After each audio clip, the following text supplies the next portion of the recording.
Hello everyone, welcome you back in this physics video. Let us to start our today's discussion. We are taking a wire and we have turned it into a U-shaped conductor.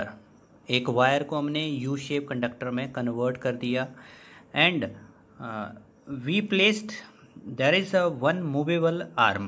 So this is the one movable conductor which is placed and this is RS. Okay. So thus now we are having this is going to form a loop. It is PQRS. This is a loop now. Okay. So this RS it is what? It is a movable arm. तो movable arm means to say ऐसी arm जो left side भी जा सकती है और right side भी जा सकती है, इसलिए इसको मूवेबल आर्म बोला गया है. ठीक है. And the length of this movable arm that we are taking over here it is L. ठीक है. तो इसकी लेंथ कितनी बनेगी? L बनेगी. Now we will find over here जब हमारे पास ये मूवेबल आर्म लेफ्ट साइड आती है, ठीक है, तो ये वाला साइड जो है इसका कम हो जाएगा. When it will go toward right side तो ये जो साइड है इसका ये इंक्रीज हो जाता है. इसका मतलब हुआ ये जो साइड है हमारे पास ये क्या होगा? वेरिएबल बनेगा इस लूप का. ठीक है. तो लूप कौन सा बन रहा है? PQRS. ठीक है. तो ये हमारे पास एक क्लोज लूप बन रहा है, तो जिसमें ये जो RS था वो एक मूवेबल आर्म है. ठीक है. Now we are going to place this U-shaped conductor in that uniform magnetic field. तो ये एक परपेंडिकुलर यूनिफॉर्म मैग्नेटिक फील्ड में इसको हमने प्लेस कर दिया. So this is uniform magnetic field which is going inward the plane of the paper.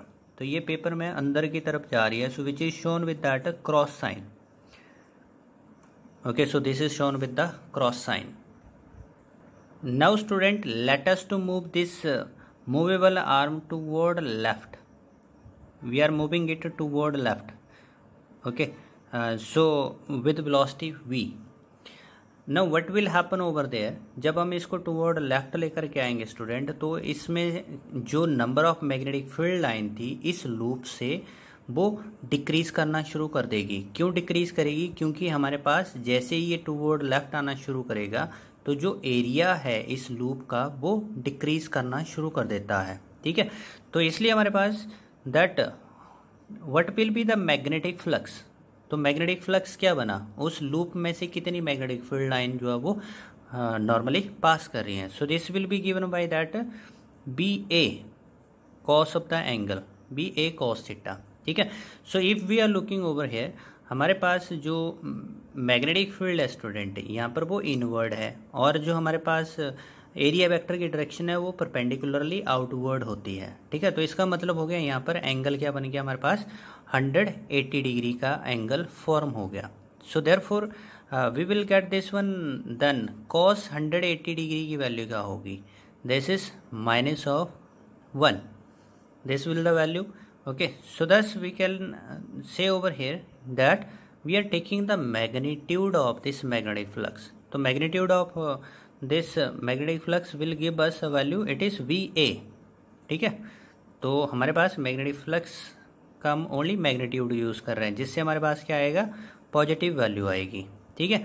या तो फिर आप दूसरा कंडीशन ऐसा भी कर सकते हैं, यहाँ पर स्टूडेंट मैग्नेटिक फील्ड जो है वो आउटवर्ड ले लो, तो जिससे क्या होगा? मैग्नेटिक फील्ड भी आउटवर्ड है और जो एरिया वेक्टर की डायरेक्शन है वो भी आउटवर्ड है, तो दोनों सेम डायरेक्शन में हो जाएंगे, जिससे एंगल क्या हो जाएगा? 0 डिग्री बनेगा और हमारे पास यहाँ पर जो फ्लक्स है वो पॉजिटिव BA आ जाएगा. ठीक है. This will be the second option which we are having. So this is that magnetic flux. Now you will find over here student जो हमारे पास एरिया है यहाँ पर इस लूप का, जिसकी लेंथ जो है वो L है और जिसकी ब्रेड्थ जो है हमारे पास X है. ठीक है. तो इस लूप का जो एरिया है वो हमारे पास क्या कर रहा है? डिक्रीज कर रहा है. तो यहाँ पर एरिया जो है इस लूप का क्या होगा? It is length into breadth. ठीक है. So thus we get that this magnetic flux it is BLX. This is that magnetic flux. तो इतनी मैग्नेटिक फील्ड लाइन उस एरिया से पास करेगी. ठीक है. So as there is a change in area, so we find that जो number of magnetic field इस surface से पास करेंगी वो भी क्या करेंगी? चेंज करेंगी. ठीक है.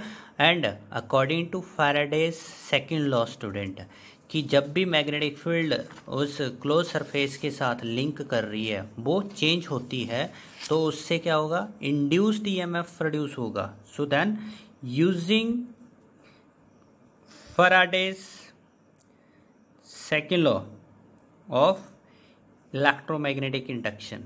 So what it says that there is induced EMF produced in the circuit and which is equal to change of rate of magnetic flux with time.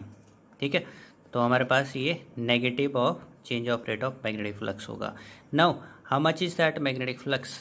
So it is known to us, so there it is BLX and their magnetic field in this system.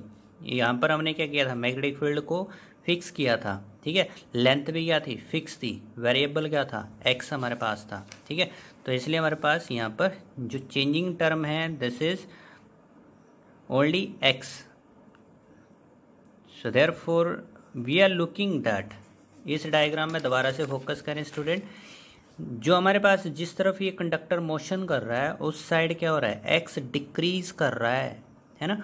So therefore you will find that it is what, decreasing of x with the time. So this is that velocity, it is velocity. Okay, and over here this v will be equal to minus of dx by dt.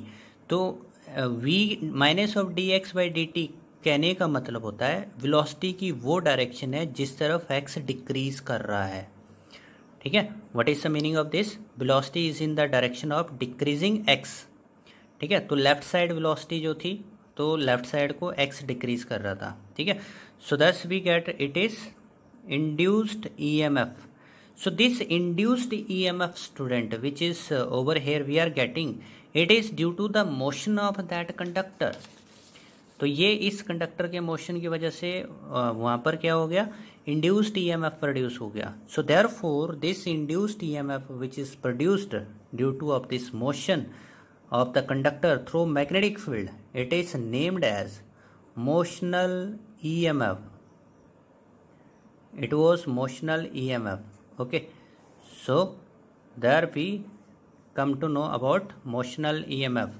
So what is motional EMF? The induced EMF produced due to motion of conductor through magnetic field, uniform magnetic field.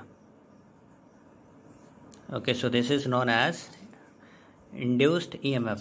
Now over here, how much will be the current due to of this induced EMF? तो इसकी वजह से कितना current circuit के अंदर होगा student. So for this purpose we are taking let R is the resistance of close circuit. ठीक है, यहाँ पर क्या सपोज कर लिया मैंने, जो क्लोज सर्किट था हमारे पास, जो यू शेप था उसका रेजिस्टेंस हमारे पास वो आर यूज किया. ठीक है, so therefore what will be the induced current in the circuit. So this will be that of induced voltage upon में that resistance. So which is VLV upon में R.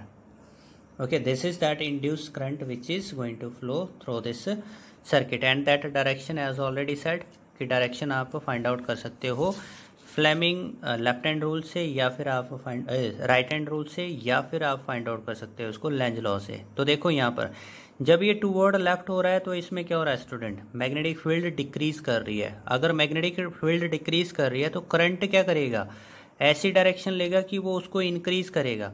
तो increase करने के लिए current को क्या करना चाहिए यहाँ पर, क्योंकि नॉर्थ पोलैरिटी नीचे की तरफ जो मैग्नेटिक फील्ड है वो नॉर्थ पोल हो रहा है. ठीक है, तो इसलिए यहाँ पर जो हमारे पास करंट की डायरेक्शन है स्टूडेंट ये साउथ पोलैरिटी डेवलप करेगी. तो इसलिए ये करंट जो है वो क्लॉकवाइज में यहाँ पर फ्लो करेगा. This is in clockwise direction.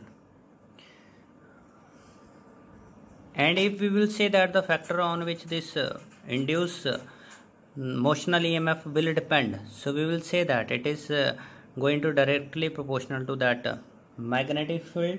Second thing, it is directly proportional to the speed of that conductor. As much there will be the speed of the conductor, so much there will be that this induced EMF. And the third thing is there that length of the conductor. So if there will be the greater length, so there will be more induced EMF which will produce in that circuit. Okay, so that's all from my today's video. Thank you for watching this. Have a good time.